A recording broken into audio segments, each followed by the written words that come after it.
కన్యవారికి గనక చూసుకున్నట్లయితే ప్రజెంట్ మీకు మీ యొక్క రాస్యాధిపతి దశమ కేంద్రంలో శుక్రుడితో కలిసి ఉన్నాడు. ఇది ఒక రకంగా చెప్పాలంటే ఉద్యోగ స్థానంలో ఉన్నారు, కాకపోతే దశమ స్థానంలో ఎప్పుడు కూడా పాపగ్రహాలు బాగా యోగిస్తాయి శుభగ్రహాల కంటే కూడా. అయితే దాని గురించి ఫలితాన్ని కూడా మనం చెప్పుకుందాము.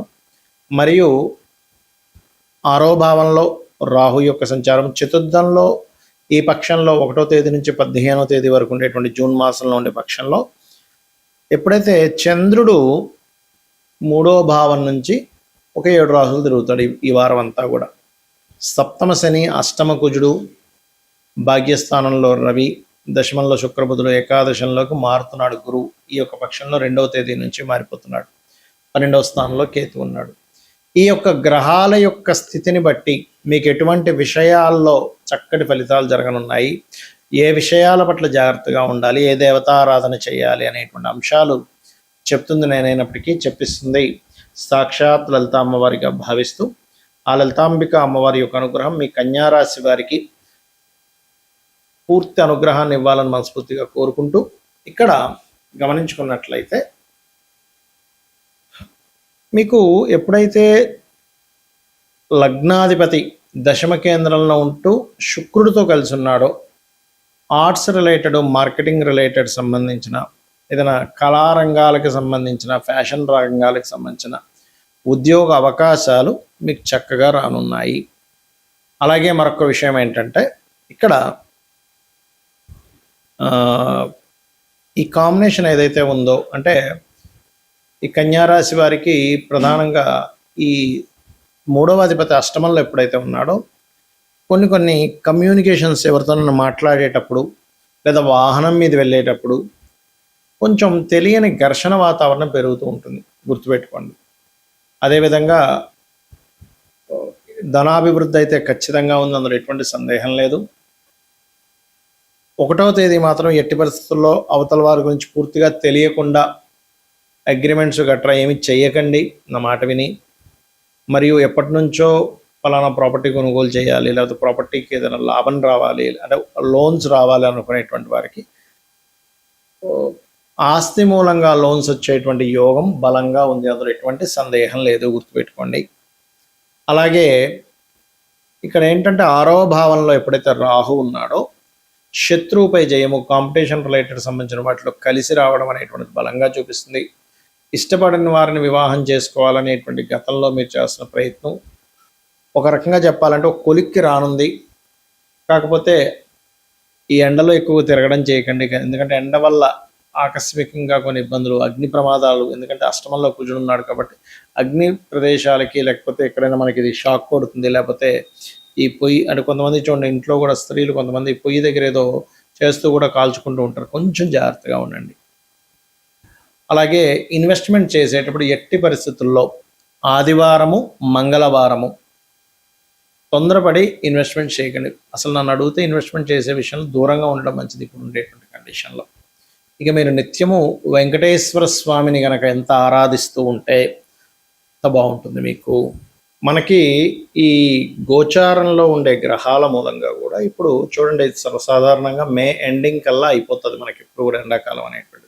జూన్ నుంచి చాలా చల్లగా ఉంటుంది, కానీ ఈసారి అలా ఉండదు. ఆల్మోస్ట్ మే 23 తేదీ వరకు కూడా కుజుడు మేషంలో ఉన్నంత కాలము కూడా వేడి అనేటువంటిది ఎక్కువగా ఉంటుంది, గుర్తుపెట్టుకోండి.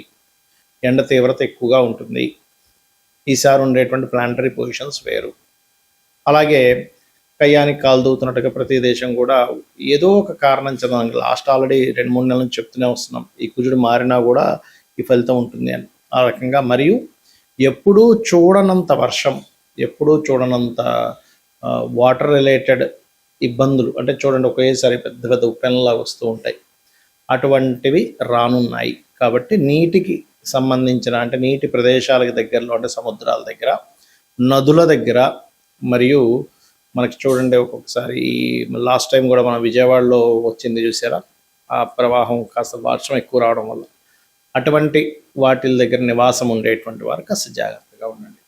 మరియు నీటి మూలంగా కూడా వచ్చే వైరస్లు ఉన్నాయి కాబట్టి కాస్త కాచి చల్లార్చిన నీరు తాగుతూ ఉండండి. ఇక ఇక్కడ గోల్డ్ రేట్ అనేటువంటిది ఒక 1 year వరకు ఫ్లక్చువేషన్ అనేటువంటిది అవుతూనే ఉంటుంది, పెరుగుతుంటుంది, తగ్గుతుంటుంది. ఈ యొక్క ఇదైతే ఉంది క్లియర్గా.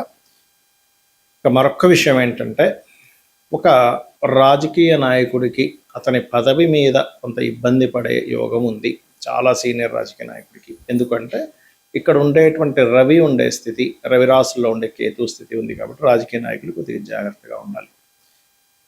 ఇక్కడ ఎప్పుడు కూడా గోచారంలో మనకి గ్రహాల యొక్క మార్పుల వల్ల మన జన్మ జాతకంలో ఉండేటువంటి ఏవైతే భావం ఉంటుందో ఆ భావం యాక్టివ్ అవ్వడము లేదా డియాక్టివ్ అవ్వడం అనేటువంటిది జరుగుతూ ఉంటుంది.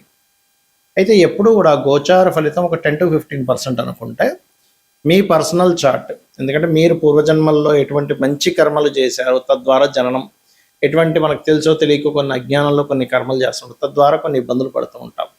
కాబట్టి ఎప్పుడు కూడా మీరు గుర్తుపెట్టుకోండి, మీ పర్సనల్ చార్ట్నే ఇక్కడ చూసుకోవాలి. అంటే మీ లగ్నం ఎలా ఉంది, లగ్నాన్ని బట్టే మనిషి యొక్క తత్వం ఉంటుంది. మీ ధనాధిపతి ఎలా ఉన్నాడు, అంటే మీకు ఏ మార్గంలో ధనం ఉంది, ఎప్పుడు మీకు ధనయోగం బాగా ఉంది, ఎప్పుడు కొంచెం ఇబ్బందికరంగా ఉంది అనేటువంటి విషయం చూసుకోవాలి, గుర్తుపెట్టుకోండి ధన సంబంధించిన విషయంలో. అదేవిధంగా మీరు తీసుకునేటువంటి నిర్ణయాలు ఎలాంటివి, అంటే మీరు ఒక ప్రయత్నం చేస్తున్నారు, ఆ ప్రయత్నం ఎందుకు అవ్వట్లేదు అసలు అంటే ఒక్కొక్కసారి ఏమవుతుందంటే ప్రయత్న స్థానము ఫ్రూట్ఫుల్గా ఉండదు. అంటే మీరు ఒక ప్రయత్నం చేస్తుంటే ఆ ప్రయత్నం ముందుకు వెళ్ళడానికి అది సహకరించదు. దాన్ని 3వ భావము అంటారు. ధైర్యము, సాహసము, దారిద్రము, పరాక్రమం ఇవన్నీ 3వ భావంలో ఉంటాయి. మీ 3వ అధిపతి ఏ గ్రహానికి వచ్చింది ఆ గ్రహానికి సంబంధించిన దీపారాధన మరియు ఆ గ్రహ అధిష్టాన దేవతని కనుక ఆరాధించినట్లయితే అప్పుడు మీరు ఏదైతే ప్రయత్నం చేస్తుంటారో ఆ ప్రయత్నం సఫలీకృతం అవుతుంది. అలాగే మనకి జ్యోతిష్శాస్త్రపరంగా గ్రహాలు ఎలా అయితే మనల్ని సేవ్ చేస్తూ ఉంటాయో అదే విధంగా మనకి ప్రత్యేకంగా చుట్టూ ఉన్నటువంటి, అంటే మనం ఎక్కడైతే నివసిస్తుంటామో ఆ నివాసం ఉంటున్నటువంటి ఇంట్లో 16 జోన్స్ ఏవైతే ఉంటాయి, 16 జోన్స్, ఆ 16 జోన్స్ కూడా మనం రూల్ చేస్తూ ఉంటాయి. అక్కడ కూడా నవగ్రహాలు ఉంటాయి కాబట్టి నవగ్రహాలు, అష్టదిక్పాలకులు వీళ్ళందరూ ఉంటారు కాబట్టి వాటి యొక్క ఎనర్జీస్ కూడా మన మీద పనిచేస్తూ ఉంటుంది. ఎందుకంటే అవి స్థిరంగా ఉండేటువంటివి. ఒక ఇంట్లో మనం వెళ్ళామంటే అక్కడ ఉండే దోషం స్థిరంగా పెరుగుతూ ఉంది అలా అన్నమాట. కాబట్టి మీరు ఒక గృహం తీసుకునేటప్పుడు ఏ డైరెక్షన్లో ఉండేటువంటి గృహాన్ని మీరు తీసుకోవాలి. అన్ని డైరెక్షన్స్ మంచివే, గుర్తుపెట్టుకోండి. ఇక్కడ తూర్పు, పడమర, ఉత్తర, దక్షిణము, ఆగ్నేయము, వాయువ్యము, అదేవిధంగా ఈశాన్యము, అన్నీ మంచివే, 16 డైరెక్షన్స్ మంచివే. కాకపోతే ఇక్కడ ఏంటంటే మీకు ఏ డైరెక్షన్ పనిచేస్తుంది ఈజ్ మోస్ట్ ఇంపార్టెంట్. ఇది ప్రధానంగా గుర్తుపెట్టుకోండి. అదేవిధంగా మరొక విషయం ఏంటంటే ఇక్కడ మీకు సంతాన అభివృద్ధి ఎందుకు లేదు, సంతానం అభివృద్ధి అవ్వాలంటే ఏం చేయాలో కూడా మీ జాతకంలో ఉంటుంది. అదేవిధంగా మీ రుణరోగ శత్రు బాధలు ఎలా తగ్గుతాయి, అసలు వివాహ యోగం ఎప్పుడుంది, ఎలాంటి వ్యక్తితో ఉంది, ఏం చేస్తే వివాహ యోగం కలుగుతుంది, అది సిన్సియర్గా చేయగలగాలి. ఒక మంత్రం చెప్పాము వివాహం అవ్వడానికి, ఓం కామేశబద్ధ మాంగళ్య సూత్రశోభిత కందరాయ నమః అని. 2 రోజులు చేసి మానేసి మళ్ళీ వారం రోజుల తర్వాత మళ్ళీ మొదలుపెట్టి మళ్ళీ మానేసి 2 రోజులు చేసి అలా చేస్తే మీకు ఎక్కడా కూడా ఫలితం రాదు, గుర్తుపెట్టుకోండి. చిన్న ఎగ్జాంపుల్, జిమ్కి వెళ్తేనే రెగ్యులర్గా వెళ్ళాలి, ఒక 2 సంవత్సరాలు వెళ్తే మీ బాడీ ఫిట్ అవుతుంది. అలాంటిది మీరు మంత్రము ఎలా పనిచేస్తుంది, 2 రోజులు చేసి మానేసి మళ్ళీ 3 రోజులు చేసి మానేస్తే పనిచేయదు. రెగ్యులర్గా రోజు చేసేటువంటి మంత్ర సాధన మీకు చక్కటి ఫలితాలను ఇస్తుంది, గుర్తుపెట్టుకోండి. అలాగే మరొక విషయం ఏంటంటే ఇక్కడ గమనించినట్లయితే మీరు ఎప్పుడూ కూడా మీ జాతక చక్ర రీత్యా, అంటే మీ యొక్క దీని పరంగా చూసుకుంటే ఎప్పుడు కూడా గుర్తుపెట్టుకోండి, మీ లైఫ్లో ఒక మంచి దశ అనేటువంటిది ఉంటుంది. ఆ మంచి మహాదశ ఎప్పుడుంది, మంచి అంతర్దశ ఎప్పుడుంది, అప్పుడు ఎక్కడా కూడా మనం రెస్ట్ తీసుకోకుండా పని చేయగలగాలి. అది అసలు మీకు ఆ సమయం అనేటువంటిది ఏదైతుందో మీరు రెగ్యులర్గా సంపాదించే దానికంటే ఒక 10 times ఇచ్చే టైం అంటారు దాన్ని, మహాదశ. అది ఒక్కొక్క లగ్నానికి ఒక్కొక్క గ్రహం ఇస్తూ ఉంటుంది. ఒక్కొక్కసారి కొంతమందికి 2-3 దశలు బాగా కలిసి వస్తాయి, కొంతమందికి ఒక్క దశ కూడా కలిసి రాకపోవడం, కొంతమందికి లైఫ్ లాంగ్ అద్భుతంగా ఉండడం, కానీ కొంతమందికి 1-2 దశలు కలిసి రావడం జరుగుతుంది. అదేంటో పట్టుకోగలగాలి. లేదా ఇప్పుడు నడుస్తున్నటువంటి మహాదశ బాగా యోగించాలంటే ఏం చేయాలో పట్టుకోగలగాలి. అంటే ఎలా చేసుకోవాలి, ఇప్పుడు నడుస్తున్న మహాదశ నాథుడు ఎంత పర్సంటేజ్ మనకు ఫేవర్ చేస్తున్నాడు, ఒక 20%, 30%, 40%, 50%, లేకపోతే 70% అనేది ఉంటుంది, 80%, 90%. ఇప్పుడు మిగిలింది ఎందుకు అక్కడ మనకి యోగించట్లేదు, దానికి సంబంధించినటువంటి రెమెడీ ఏం చేసుకోవాలి, చిన్న చిన్న దానాలతోని ఒక మంత్రంతోని దాన్ని అధిగమించవచ్చు. సో ఇవన్నీ చేస్తూ అమ్మవారి అనుగ్రహాన్ని మీరు పరిపూర్ణంగా పొందాలని మనస్ఫూర్తిగా కోరుకుంటూ శ్రీమాత్రే నమః.